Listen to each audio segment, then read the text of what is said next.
Georgia to South Carolina right now.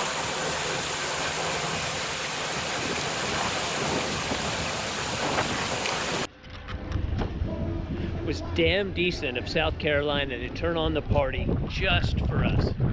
So the downside of traveling on a Saturday is that there are tons of power boaters.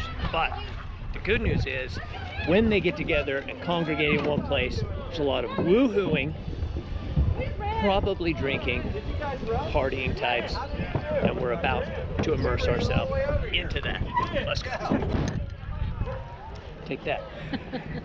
Every weekend, Cooper Landing becomes a mecca for power boaters, offshore fishermen, everybody else to come here, have a good time, forget that COVID exists. Apparently, there's not a mast for 10 miles. Fantastic. We're aware of this theory in Florida. Live music, full bar, just what we need after a few days by ourselves on the go.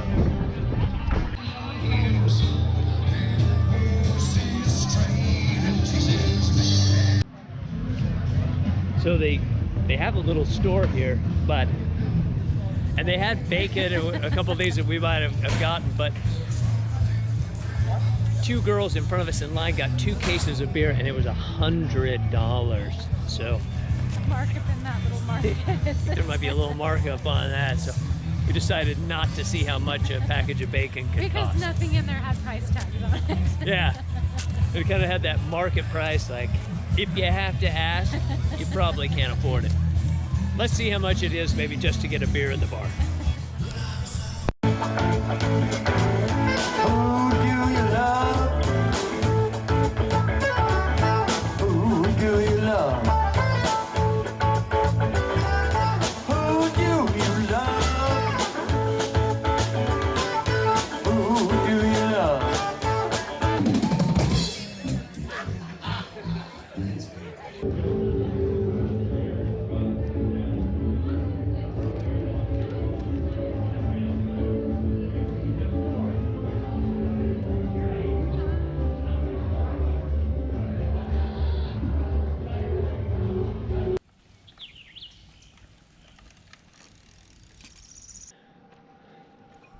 So if you have had a chance to read, or if you take my suggestion, a book that I'm really enjoying, The Water is Wide by Pat Conroy, and it's a memoir about his time teaching the children here at this 2-room schoolhouse.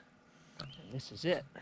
This is it. This is where the children of Daufusky Island were sent, and you know, I really, honestly, for a long time, did not get much in the way of an education. And, you know, it's not a particularly easy read.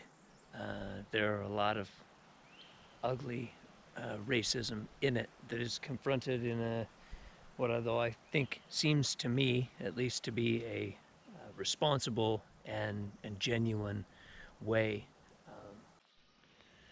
It can be somewhat hard to reconcile the story of The Water is Wide by Pat Conroy and the Daufusky of today, as golf carts have permeated, you know, pretty much the entire mode of transportation here.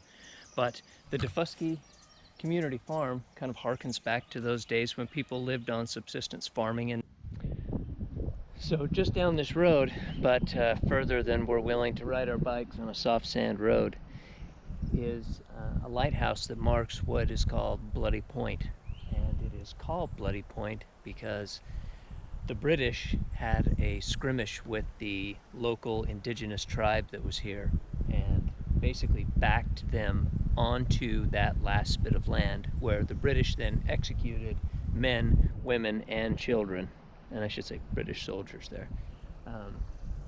Anyway, kind of a yet another dark bit of this island.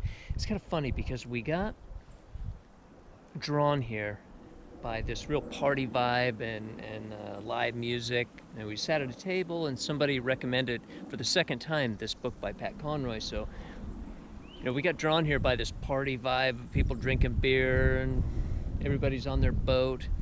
But there's really this deeper story here on this island. It's really interesting and genuine things that go on here, and so it's a good chance. And Come if for the you- party, stay for the history. Yeah, and if you get far enough, it's locals and quiet. Yeah. Lots of new homes here. It's obviously a much different place than it was in 1969. But, oh, and, I don't know, this is always a fun thing. This is a book exchange. So these are free libraries.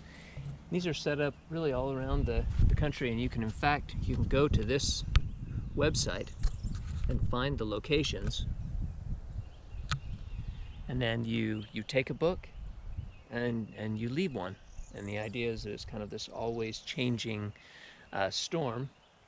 And so, anyway, so when you got a book, and occasionally I leave one of my own, but you know, you can just, if you have a good book that's lying around, but you've read it more times than you want to, then you come and leave it here. So I have one where I picked up from our last stop, and I picked up a Le Carré here. So it's kind of a fun thing, and you know, it only really works if you participate. So when you see these, take a book, drop one off, pick one up.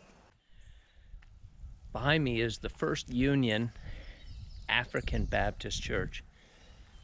So the reason, of course, that they had to have an African Baptist church is because the standard Baptist church, they had vowed to close their doors if Blackfeet ever crossed their threshold. So this is in the Jim Crow South. This is an ugly time. But this really served here on Daufusky Island as the main gathering point and really the unifying element that kept, you know, a community that, as they lost the oyster beds to pollution from factories around Savannah, you know, and really they become subsistence farmers.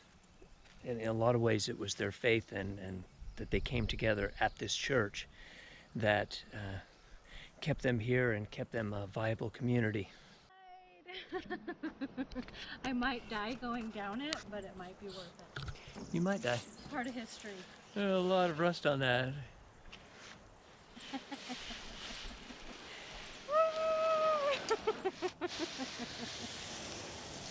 That's the saddest slide I've ever seen.